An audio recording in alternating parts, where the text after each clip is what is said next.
ए उठ, ए उठ रे। अरे साला बाप पर लात चलाओ तेरे। बापे बारा वैसे लात चलनी है ना तो लंड चला देते। लाड़ चिपकल बारा जा अब सुते था। सूत तोरा लगे तो तनको बाप के इज्जते नहीं खे।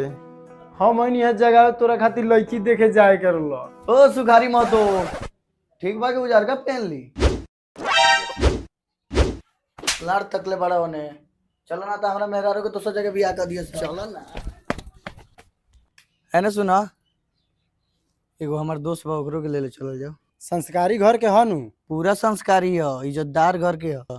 ठीक बा तो ले चल। चलो लाड़ देख ले चला ना। दुश्मन भले हजार रखिले सीने में हम अपन जिगरी। अब भाई चलवा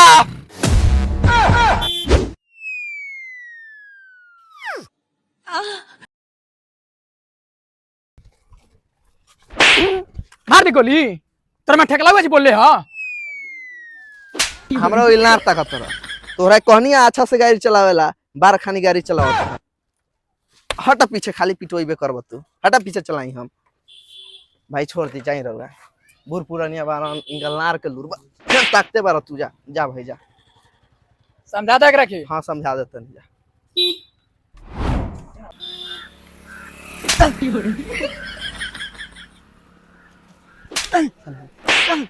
जा तो छोड़ दे पापा। छोड़ दो ये सारा संस्कारी लड़का बारे इस सार के बुला लिए ला।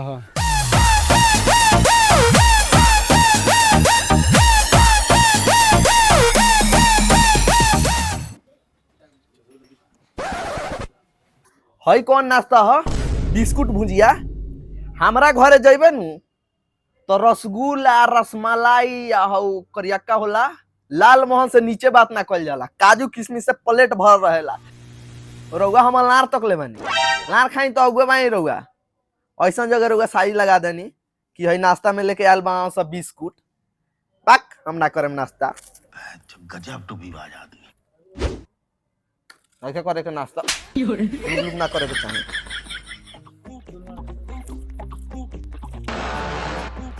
का तो सही कहता है नो साले चुपचाप खइबा नाश्ता की निकाली जूता।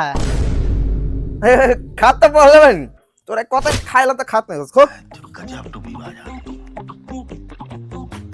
आओ श्री दयाल महतो बुलाओ अपने लड़की के लड़का देखो। हाँ मुखिया जी बुलावा तानी। बबी कोमली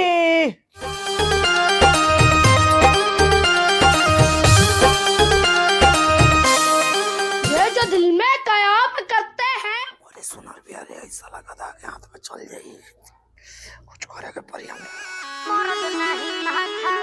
बोली कुटुम लड़की पसंद बा। हाँ हाँ हमरा पसंद बा। हाँ गुआ जी जब हमरा लड़का की लड़की पसंद भी है तो हमरो पसंद भी है। साला बुझा तो शादी सेट हो जाई करे दोनों बाप बेटा पसंद होगा कुछ करे के पड़ी। जब लड़का के लड़की पसंद है बा और लड़का के बाप के पसंद है बा तो बात आगे में बढ़ो। हाँ बात आगे बढ़ो। यही बढ़ो लड़की पसंद करे आयल बाइन सो कोनो फ्रिज या कूलर खरीदे थोड़े आयल बाइन सो जा दोनों बाप बेटा अगर अपना में राय को क्या बोलोगे। बात तो सही कहते रे चल है उठनिया। सुना लड़की के बाप तू हो। हाँ हम ही बनी। तो बार पल राजी हो गई इतना जल्दी कुछ सोच समझ के डिसीजन लेहल जाला। वो दोनों बाप बेटा सुअर के खानदान हो तू अपन लागत रहा अच्छा लागत रहा घर के वही से तोरा से बता देता नहीं उ साला कोनो काम धाम ना करला भट्टी पर कमाला ओकनी लगे एगो रुपया नहीं खे खाली एगो शो करता हूँ ओकनी के फेर में मत पड़ खाली लवंडा के फेर में रहेलन सन। एगो बात जान जा कब तोरा बेटी के ओकर बापे पेल दी पते न चल मुलार बोले बारो सही बात कहता नहीं। ई बात मत बताइयो कि हम कहले बानी हमारी लोग के ना जाने के चाहिए। सुनी कुटुम अब ई शादी ना होई चाहे कि हमरा सब सच्चाई मालूम चल गल बा। राहुल बेटा लवंडा के चक्कर में रहेला भट्टी पर कमाला हमरा के सब बात ई बतैल हन। ई तो साला लाड़ बतियाई ई तो साला अपने भट्टी पर रहेला साला लवंडा के संगे रात दिन सुते उठे बैठेला। हमार बेटा तो बढ़िया कामो धंधा करेला ओकरा बाद हमरा बेटा के नाम से 10 बीघा जमीन भी बाटे। साले झूठ बोला तारा। सुनी अब हमनी ना करब से शादी, जा तनी सा। ए रुकी रुकी, अब का हम लाड़ रुकी, चल चल चल। जानो रुको ना।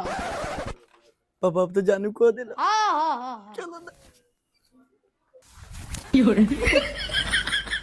बैठे पर बैठ। इस साला तो फिर बैठ गई सन, बुझा तक कहिए के जाइए सन। तब दहेज के बात होखो का ले देवे के बा। एमे का ले देवे के बा? हम तो अपना दामाद के अपाची दे। अपाची? हम अपना बेटा के दहेज में 4 चकवा से नीचे ना बात करें।